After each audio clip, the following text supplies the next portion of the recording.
Okay, back in biz. I'm just waiting for the crew to settle. The crew has settled. The dishwasher is on. Start over. Scene 9, take 2, action.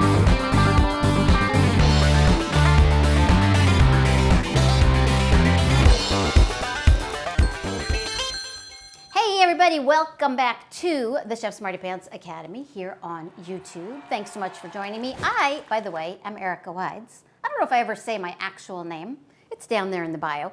But welcome back to our new, well, it's not so new at this point, our newish, longer format content home here on YouTube. So thanks so much for hopping over here from all the other socials.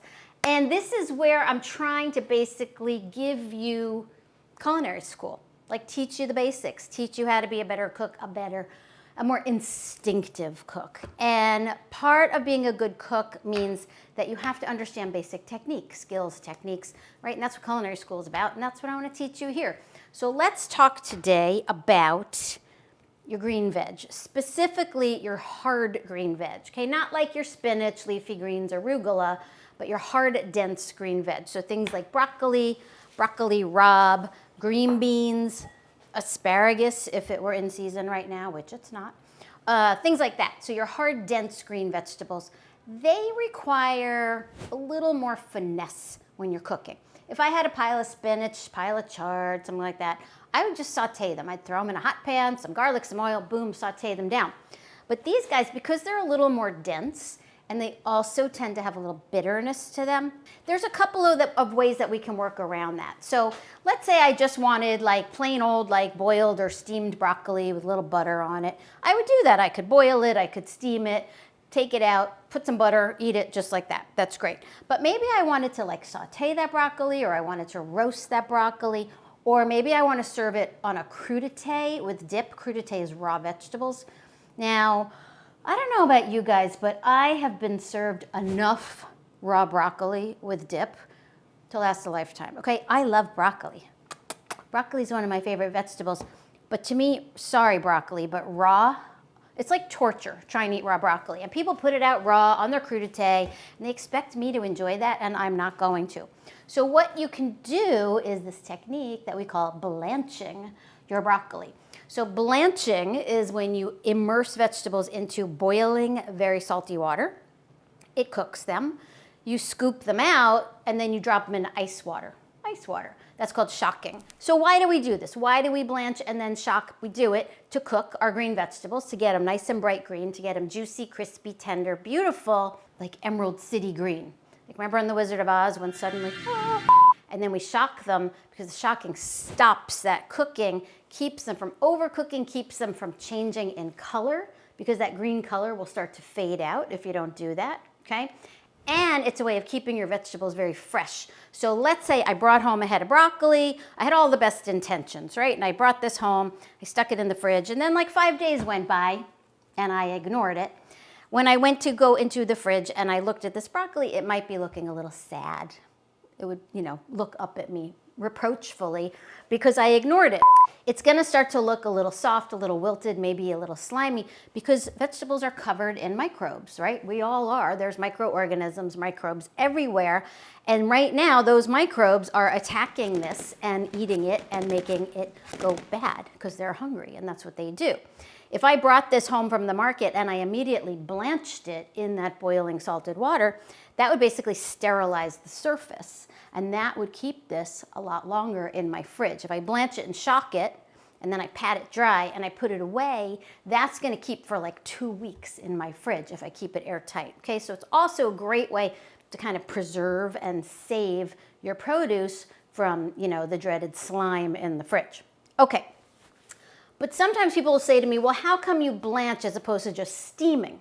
Steaming, it's kind of not as an intensive all-at-once cooking process, okay? It's still great. I will often steam covered in the microwave if I'm just gonna eat quickly for dinner. But blanching is a really good technique for that kind of intensive, deep heat cooking that we want from our hard green vegetables, okay? also, when you blanch and you're immersing in that salted water, that's gonna pull out some bitterness. And a lot of these vegetables tend toward bitter. Broccoli rabe, broccoli, there's an undertone of bitterness, and that's why sometimes people don't like them. And that will pull out the bitterness, whereas steaming won't. Okay, but you could do it either way, that's all right. I also like to blanch green beans before I saute them, because again, that'll get them really nice and tender and kind of evenly cooked. Let's say I wanted to make like a green beans amandine, which is like a classic French style of green beans. You saute these with butter, almonds, shallots. If I just took these raw, threw them in a saute pan with butter, almonds, and shallots, eventually they would cook, but they would be very uneven. They would be overdone in some spots, tough in some spots. They wouldn't have a really nice green color. They just wouldn't be that great. But if I blanch and shock these beans first, that intensive dip in that boiling water is gonna go right into them, get them cooked, get them juicy, get them green. I shock them. That'll keep that color.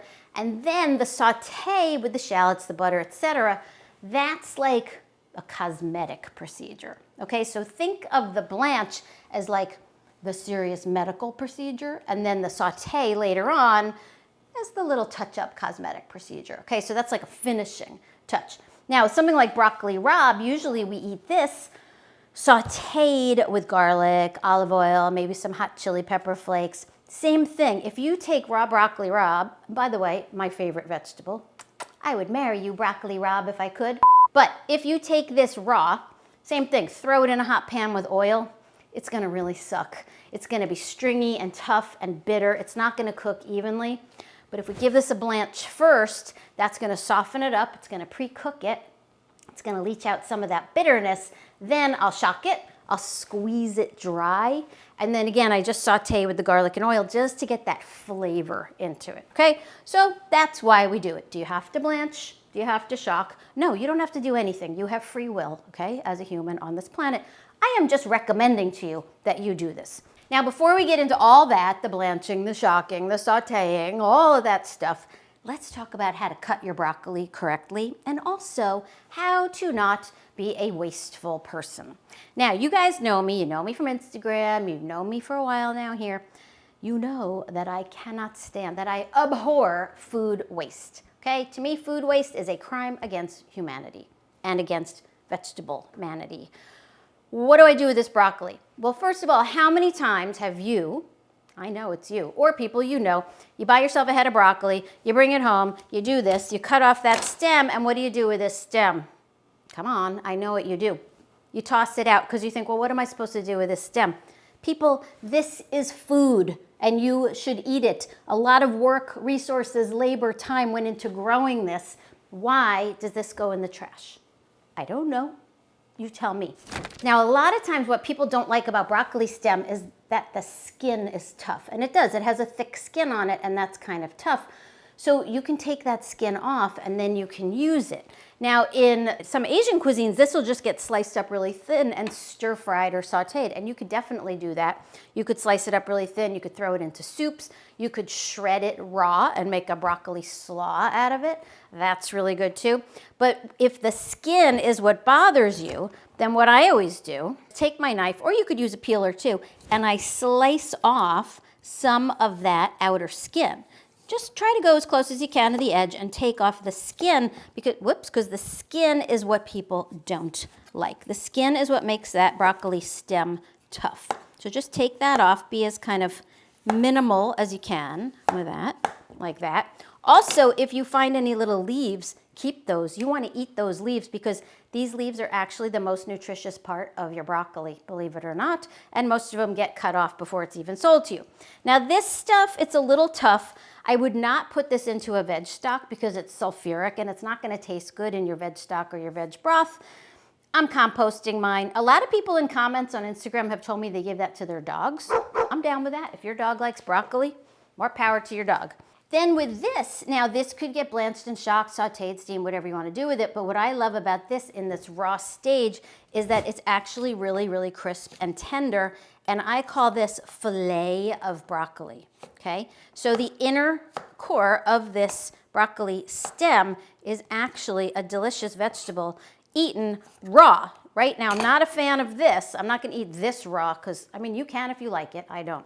But this raw, whoops, this is great. It's tender, it's juicy, it's crisp. I would happily eat this raw all day. This, no, sorry, not gonna happen for me. So this becomes your little snack that you have with your dip, your hummus, whatever. This is what we're gonna use for our blanching. Now when I go to cut my broccoli, here's what I wanna do. I'm not gonna take my knife and go down through the head because that's gonna give me all kinds of little crumbly shreds of broccoli florets. I'm gonna just use my knife and I'm just gonna cut where the stems meet the whole crown, where the stems meet the head. That way I can pull it apart without cutting into those florets and without getting crumbles. Because if I went to cut this like that, the whole thing starts to fall apart and I get all these little crumbles. So if I wanted to go smaller on these florets, I would just cut stem and then I would gently pull it apart like that. And then it breaks apart along its natural lines and it looks nicer. Now, all I'm gonna do with the broccoli rabe here is trim the very little ends of the stems. You just wanna look at the stem and see if it looks kind of beat up, and then just trim that little bit. So all I'm gonna do here is trim like a ½ inch off the bottom, like literally just that. That's just the little tough, beat up little bottom bits of my boyfriend here, broccoli rabe. And then this is not huge broccoli rabe, but if it were really big, I might give it another little cut, like maybe go halfway like that. I do find that sometimes in restaurants when people serve broccoli rabe sauteed and they leave it whole, it's like a little awkward to eat. It's kind of like a big flopping thing and you try to bite it and because it's so fibrous, sometimes it's hard to chew and then you wind up like gagging on it. Don't do that, people, okay? Have some class. Have some respect for the vegetable and your audience, your customer, okay? Treat everybody well. So that's why I like to cut just a little bit shorter like this. You could cut even smaller if you wanted to. You could take some of these stems, just dice them up. It's okay. The water that we blanch in needs to be A, rapidly boiling, and B, salted. Why salted? Well, because first of all, salt makes everything taste good. Salt is a chemical flavor enhancer. So salt is gonna make all your food taste better. But the salt also reacts with the vegetables and it makes them greener and brighter, okay? So you want the salt in there because it's actually gonna act as almost like a cosmetic enhancement, a visual brightener in there, all right? So I'll see you at the stove in a minute. My water is rapidly boiling. I am going to salt it, okay? Don't be scared, but this is how much salt I'm putting in there, like a big handful. Very little of the salt is actually gonna get absorbed into your vegetables, but you need it there to act as that enhancer, that color and flavor enhancer. Okay, bring that back up to a boil. Now we're gonna come in tight so you can see the magic of blanching. Here I am with my broccoli. Now, I'm not gonna dump all of this into the pot because this is cold and that would drop my water temp down. So I'm gonna take a little handful and I want you to really see how quickly, are you ready for it? Don't miss it. That color change starts to happen. Okay, now you see that beautiful emerald green color. Okay, if I were doing a crudité, if I were serving this raw, I would pull this now, I'd shock it, and I'd put it out there with my green goddess, my hummus, my ranch, whatever. Okay, this is still raw, but it is blanched, so it looks beautiful. Wouldn't you rather eat this with your hummus than this? I know I would. Also, don't stick your hands in boiling water. Now I'm gonna let this go for about 2 minutes or so and then I'm gonna taste it because I'm actually cooking this to the point where it's nice and tender. Blanching is up to you. You can do that initial 5 seconds and shock if you're serving it raw with a dip. You can keep going if you want it to be a little more tender. If I were maybe gonna roast my broccoli, I would do it here till it was about halfway cooked. Take it out, shock it, pat it dry, then I would roast it. It comes out so much better if you blanch it before you roast it. Or maybe I'm gonna saute it with garlic, something like that. Same thing. I cook it till it's about 75% done in here. Same thing, shock it, dry it off, then I would saute it. But I'm just cooking this and getting it tender until it's how I like it, and then I'm just gonna eat it with some olive oil. I personally think that green vegetables should be a little softer than most people like them. So the kind of trend over the last 20, 30 years with green veg was to cook it till it was like just crisp. And that's okay, but I think that green things like broccoli actually taste better if you cook them a little bit more. Cook them until they're tender, till I don't have to work so hard to get through them, all right? So let's give this a little tester, see how it feels to me. I can usually tell just by touch. We're gonna give this another minute, and then we'll come back and shock that. All right, so how do I know that this is ready? Well, the only way to know is to put my teeth into it and to find out. So I'm just putting one little piece in that ice bath, and I'm gonna take a bite. Oh, that's perfect. Coming out. Even though recipes and chefs and everybody gives you cook times for everything, ignore them, okay? You have to taste things. You have to test things out. You have to look in the oven. You have to pull stuff out of the pot because everything is different everywhere. Your stove, your water, your altitude, your broccoli, you never know. This is just how I like it. When I bite into this, there's no loud audible crunch. Okay, and that's how I like it. It's actually very sweet because it's cooked enough. That's good. Let's throw a few green beans in there.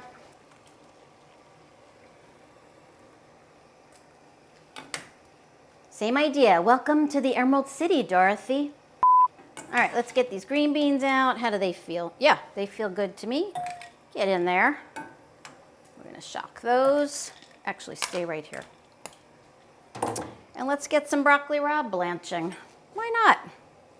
Now my water is getting low, it's boiling away, so I'm not gonna do very much of this. You wanna make sure when you blanch that you use a good amount of water. What the hell, I'm gonna put it all in. You wanna have enough water for your veg to kind of really swim around in there, float around. Okay, some chefs do this big pot blanching where it's like a massive pot. I don't have a massive pot, I'm at home. Okay, so just like that. Now with the broccoli rabe, you can just very quickly wilt it here, or you can go a little bit longer. It's up to you. It depends when you saute it, how soft you want it to be. I like to go about a minute here just to get some of that bitterness out. Same thing. I'm gonna pull out these green beans. Now my green beans are chilled down. Also make sure you leave the stuff in the ice water long enough to actually stop the cooking. Yeah, if I'm gonna saute these, this is perfect. They're about halfway cooked. I'm gonna take those guys out. And now let's get Rob out of the pot. Come on, Rob. Let's go. So drain that out. Oops, I'm making a big mess. The thing about blanching too versus steaming is that you have a lot more control when you're blanching because you're right here. You can go in and out of the pot. You can taste things. If you're steaming, it's a little bit more complicated. You're gonna have to open it up. You'll get a steam burn, or if you do it in here, it's a little bit trickier. So as you can tell, I'm a big fan of blanching. Now people will always scream at me online about nutrient loss from blanching. Anytime you cook any vegetable, you get a little bit of nutrient loss, whether it's from putting it in water or from heat or anything. But the thing is that when you cook your vegetables, there are also nutrients that become more available, and you will eat a lot more of a cooked vegetable than you would of it raw. Could you imagine trying to scarf down a whole head of raw broccoli? You would be miserable, but this beautiful cooked broccoli, you'll eat more of it. So you do get a little bit more nutrient loss from blanching than you do from steaming, but I think texturally you come out ahead, and also I think this is just easier. So it's a toss-up. Just eat lots of vegetables, you'll get your nutrients. All right, I'm gonna go drain this. I'll meet you back at the counter. Okay, so that is why I would blanch and shock as opposed to steaming. If it's like a weeknight and I'm like, oh, I'm just gonna eat some broccoli really quick, I'll steam it. I'll do it in the microwave. But I do this generally, like I said, if it's a combination cooking method, or if I'm doing that dreaded raw broccoli with the dip. Okay, broccoli, you're going away. Green beans, you look gorgeous, but you're also going away because we're focusing on Rob now, my man, Rob. Now, I blanched it, I shocked it, and now I am squeezing as much water out of it as I can because I don't want this to be all steamy and soggy in my saute pan. I want it to be delicious. So we squeeze that baby out right there. Get rid of that water. I guess you could drink that if you wanted like a little extra nutrition. You know, I'm sure somewhere on Goop somebody's selling like a bottle of blanched broccoli rabe water and it's like $14. Maybe I'll do that. Make a note, business idea. Okay, now, broccoli rabe, my man, traditionally sauteed with garlic. Here is a peeled clove of garlic. All I'm doing is that. I'm just gonna smash that garlic up. I'm not even gonna really chop it up small. I'm just smashing it.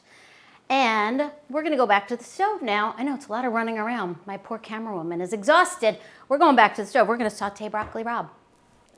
All right, now here's the thing. We have talked about this many times on Instagram, but when you are sauteing garlic for a vegetable, do not get your pan too hot because your garlic will burn. So I am starting with basically a cold pan and cold oil, and then I'm gonna add my garlic to it. So there won't be any exciting sizzle when the garlic goes in the pan, because what I want to do here now is get my garlic to heat up slowly with that oil so that I don't burn it. Here, take a look inside my drawer while we're waiting for that to heat up. Beautiful, right? Yeah. All my tools in one place. Okay, bye. Now, my garlic is in here. This is starting to warm up and starting to just sizzle a little bit. I don't want to burn that garlic. That's why I never start garlic in a hot pan. Bring this up. I want to get the garlic just like kind of fragrant and soft. Wait for the motorcycles to go by. Then I'm going to add a few red pepper flakes to this because it's traditional for your broccoli rabe to have a little heat to it. So a few little crushed red pepper flakes there. Get that all warmed up. Now I'm going to turn up that heat. We're going to be very careful though. We're going to watch that garlic and those pepper flakes don't burn because that would be a tragedy beyond belief. I will now grab my man, Rob, over here. 3, 2, 1, and in we go. Also, you'll notice how much this cooked down when I blanched it, so you have to factor that in, right? You want to think about the fact that when you cook a vegetable, it's going to shrink. You know, always the shrinkage. You know, broccoli rabe, he was in the pool. All right, we're just going to give that a little saute. You can cook this as long or as short as you like, but you do want to make sure you get it nice and hot, that it gets coated with that garlic, that oil. I like to go like a little long, not long, but I like to get soft. Now the blanching water was salted, but the veg still isn't salted enough, so we add a little tiny bit of salt. I always cook with kosher salt, some kind of a coarse kosher salt, because I like the control I have over that coarse grain.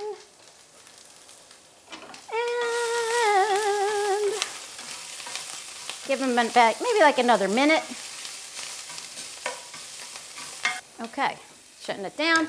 And now my broccoli rabe is done, and I am going to eat all of it because, like I said, it's my favorite vegetable. So let's grab a little bit. Oh my God, broccoli rabe, I love you so much. So good, soft, it's tender. A lot of the bitterness is gone. You can taste that garlic. It's fab. All right, so people, this is what you do with your hard green veg, your broccoli, your green beans, your asparagus, your broccoli rabe. You blanch, you shock, then you decide if you're gonna cook again or not. But please don't be the mom who brings the raw broccoli with hummus for the kids, okay? No one likes that mom. Even the other moms don't like that mom. All right, my friends, what else? That's it. That's all I'm gonna talk about today. I will see you again. Thanks for joining me here in the Chefsmartypants Academy on YouTube. I think I've talked enough. I'm exhausted. All right, we'll see you again. Bye. All right, so I'm just hanging out here alone with my boyfriend, Broccoli Rabe. Oh, there's a piece of wood in there. Where'd that come from? If it were socially acceptable to marry a vegetable, this would be my guy. C9, take 7, action. She's getting so good at that, isn't she? Nope. They can't see you. Just okay. yeah. But I like when I do that. It's sort of funny. It's hilarious. Yeah. I love it. Yeah.